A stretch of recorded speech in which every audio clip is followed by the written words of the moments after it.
That's how I got into it. 1 minute a regular cabbie, the next a respected mafioso. You were all right with killing people? Usually people have a problem with that. You know, I ain't one of those people with a thirst for blood. I don't need violence in my life, and I don't look for trouble, but I also don't have any remorse. They wanted to outsmart us, so we had to outsmart them. No excuses. It was all the same to me. I wasn't interested in the fates of other people. Everybody said it was just business, and that the family sticks together. It was different from living alone and nobody giving a damn about you. Suddenly you're respected by all the people you meet. Everybody knows you can help them, but you can also destroy their lives. And everybody tries to ingratiate themselves to you. And what about the police? You just walked away, just like that, from a massacre. Didn't you have any problem with this? You work for the police. You ought to know. You know, the Mafia runs the whole city. The Salieri family makes over 25 million bucks every year. The papers were full of it. But nobody saw nothing, if they wanted to stay alive. We paid off the bureaucrats $6 grand a month. Your bosses had liquor at trade price and got payouts for special jobs from both Salieri and Morello. Case closed, lack of evidence. Cops would even move shipments of drink for us. I guess you'd have heard something about that. So what about your two friends? Well, they were better off than you'd think. Salieri had a good doc for his boys, and it's not like he ever asked any questions. In a few weeks, they'd be healthy and back on the streets again. The only one who worried us was Morello. He wanted to be the big cheese, which Salieri couldn't let him do. Salieri had no intention of being in second place. You know, a person becomes a Don because of his thirst for power, and he doesn't care about any other rules than his own. That's how it is, Detective. So he'd be his own boss, independent of the police, of the state, of anyone. That's why a person becomes a Don. Salieri and Morello both wanted it all. They kept sparring with each other, but they both knew that if it all blew up, it would be hell. The big difference between them was in their methods. I heard a little story about Morello.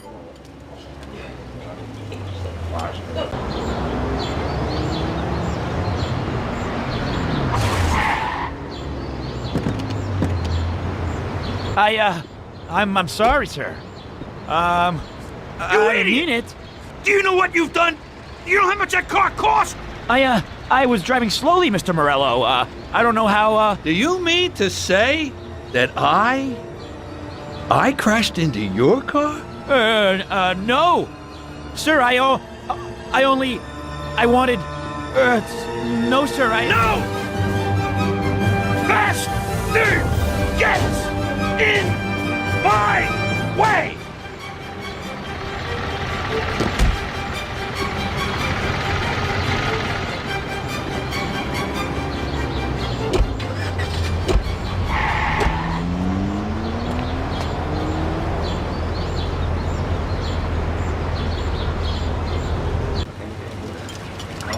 Salieri built his respect as a businessman. Everybody knew that they didn't need to fear him if they did what they should. They knew that if they needed something, they could come to Mr. Salieri. So Salieri made friends, often helped people with various problems, and expected the same in return. When somebody crossed him, they broke a cardinal rule, and everybody knew what would happen. Morello was just a mean bastard. He built his power through violence. Even his friends feared him. Most people just tried to avoid him.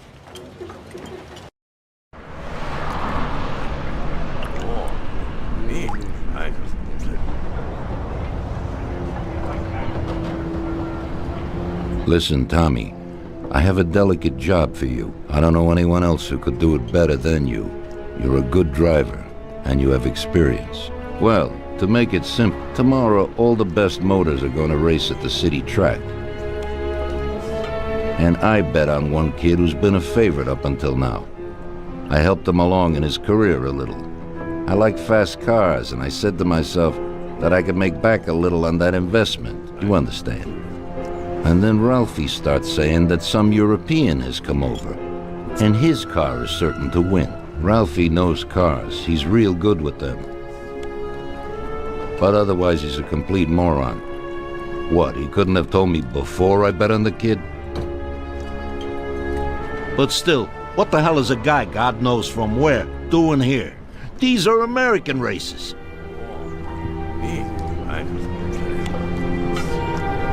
Me and the consigliere here were thinking about what to do. Because a lot of our boys have bet the same as me, and they certainly wouldn't be happy if they lost their dough. And how would that make me look? Like an old idiot. Tommy, I can't let that happen. We thought, with our consigliere, about what to do with it. If something happens to him, that's no way. It won't be fair play. I won't enjoy my winning at all. Ralph told me that he knows a guy who guards the racetrack garage. Tonight, you're gonna go there and take this European's car to a mechanic who knows his way around these machines. He'll take a look at theirs and maybe improve ours. As soon as he's finished working on it, you'll take it back.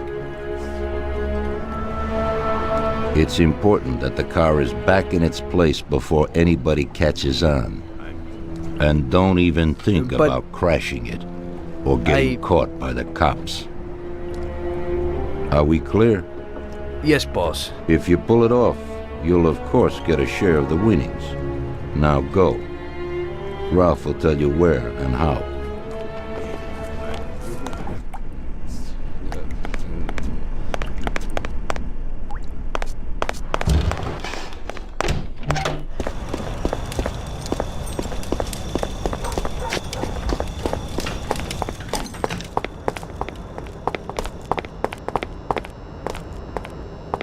Hey, Ralphie, you got some news about this job? Sure, Tommy. You need to go to the city racetrack and borrow that motor there. My friend Bobby works there. You go around back there, and along the way is the gatehouse. Tell Bobby that Ralph sent you, and Bobby will take you to the car. It's already been agreed with him. And then? You just have to take it to the auto service of my friend Luca Bertoni. It's in Newark under the Giuliani Bridge. He'll take a look at it and tune it a little. And then you just take it back. This should be easy enough. But you gotta get it done before 1:15 a.m. when the guard changes, so that nobody knows that somebody drove the motor in the night. There can't even be a scratch on it, and try to avoid the cops. They mustn't catch you. And how'll I get there?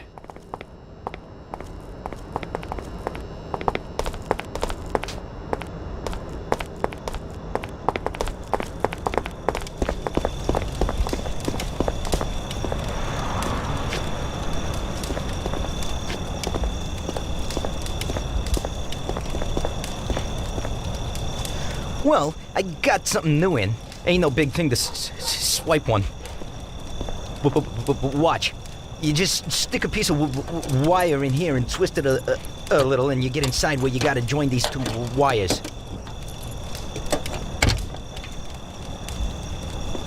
Yeah, it shouldn't be a problem. Thanks, Ralphie. Now don't you go sparing the gas, Tom.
Evening. You must be Ralph's friend. That's right. Okay, we'll take your car.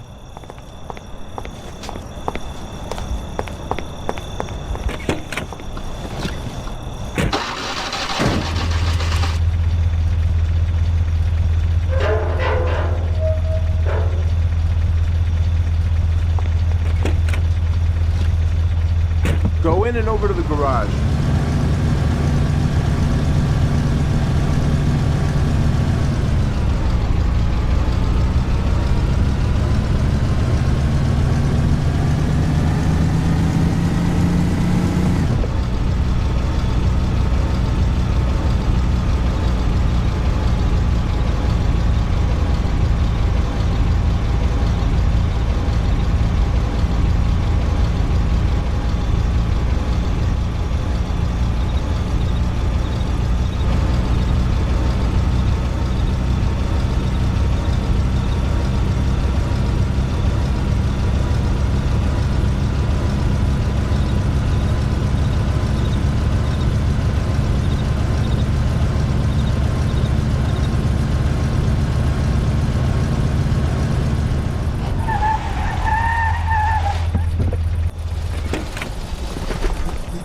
Okay, we're here, buddy. Come on, we haven't got a lot of time.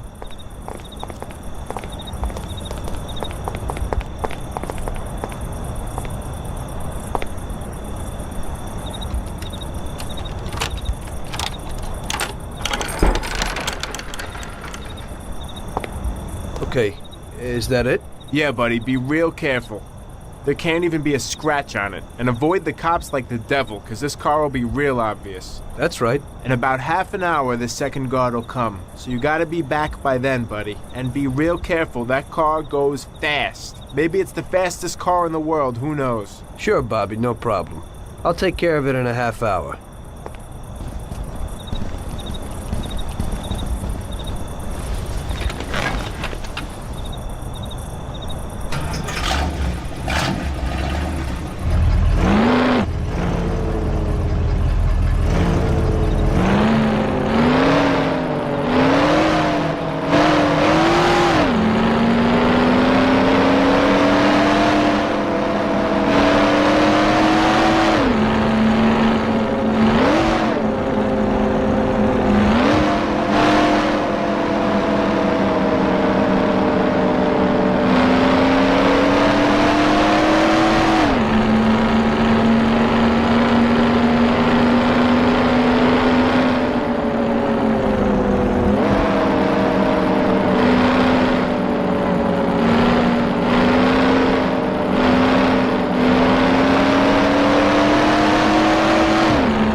Hey there. You're from Mr. Salieri, right? I'm Lucas Bertoni. Hi, I'm Tom. They say you can take the bite out of this monster. I reckon so. Well, you'd better get moving. We only have 27 minutes left. That ain't much time.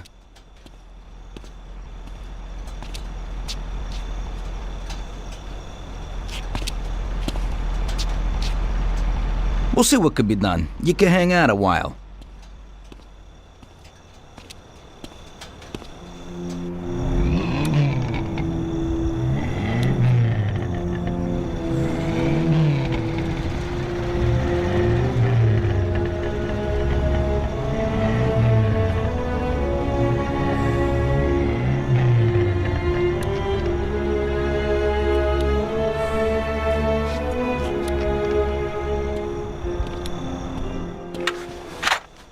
Hey, how's it going in there? Just finished. You can go. But you're gonna have to hurry. It ain't gonna run as well as when you first brought it in. Thanks. Mr. Salieri appreciates your work. Sure, give my regards to him. If he ever needs anything again, I'd be glad to help out. I bet on the same driver as him.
So you pulled it off, buddy.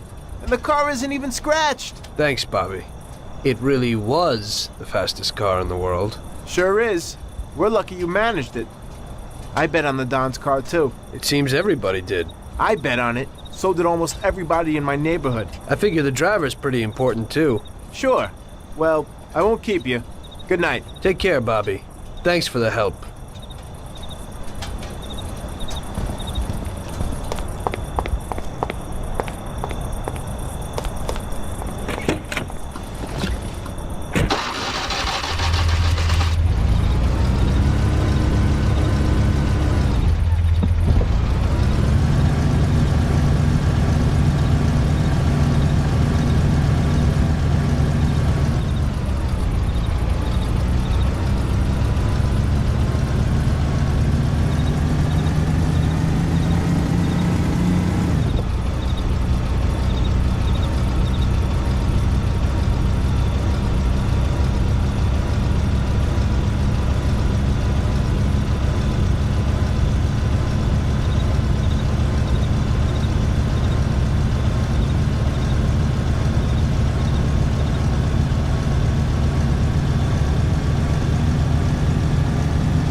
Hey, Luigi.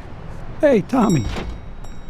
Where is everybody? They're all at the track. You're late. I needed to get a little sleep after last night's job. Sure. Hello? Yes? Sorry, just got in. Sure. That's for you, Tom. Hello? Frank here. Tom? You did well yesterday, but now we need your help again. Come over to the racing track right away. That guy who was supposed to win the race got his arm broken by some thug. Probably no coincidence. Anyway, you're gonna have to race. But, Frank, Tom, it's a half an hour before the race. So I don't have time to teach someone else how to drive. Christ, Tom, this concerns a big bag of money. I hope you understand that. Yeah, okay.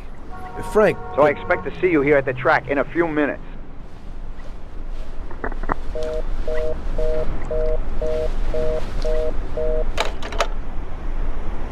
You don't look too excited. That's because I ain't.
Hey, Tommy, I knew we could count on you. You really want me to do this? I've never raced before. Okay, I know it won't be easy, but we don't have a choice. If you can do it, we won't lose out. Do I look like I can do this? I don't even know the rules. Look, it's a cakewalk. You go 5 laps and you need to come in first for us to win. If you come in second, the dough's lost. But since we tuned that clown's car a little, everything should go smoothly. Also, at those speeds, it's quite normal for someone to bang into you. So watch out for those other bastards. Good luck, Tom. I know you can do it. Well, I don't believe it. Tom, half the neighborhood and all our boys bet on the Don's boy. Do you know what it would mean if you lost? The Don would lose. You would lose all the respect which we busted our asses to build up. People give us their trust as well as their dough. You understand what's at stake? Yeah, I got it, Frank. I understand. Take it easy, son. Show them what you're made of.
I knew you wouldn't let us down, Tommy. You're really one of us now. A lot of people made a lot of money on that race, Tommy. And you get all the credit. So you won't come out short. You should stop by and see Lucas Bertoni. He also bet and won a pile of money. So he wants to repay you, too. Somehow. Okay, I will. Congratulations, you big Thanks. hero.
Hello, is there anyone home? Hey, Tommy, right here. Hey, Tom, congratulations on winning, huh? Oh, you did great. I didn't really think you'd do it at first, but when you got going, I knew how it would end, yeah. Thanks to you, I won a big bag of money, and just so you know I'm not ungrateful, I'll teach you a few tricks. You see that, Butte? Well, now I can't give it to you, but I can show you how to lift one and where. Watch how easy it is to get into this baby.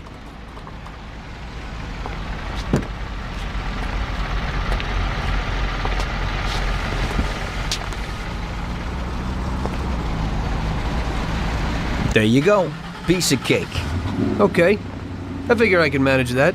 There's another one that belongs to a loaded official down at City Hall. During the day, it sits in a car lot behind a municipal building on Central Island. I think I might go and check if it's, parked correctly. When you get tired of that, stop back here. I always have something new. Thanks, Lucas. I'll come by sometime after work. I'll be seeing you.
So I made a few new friends and got my first luxury car. Didn't seem so bad being a gangster.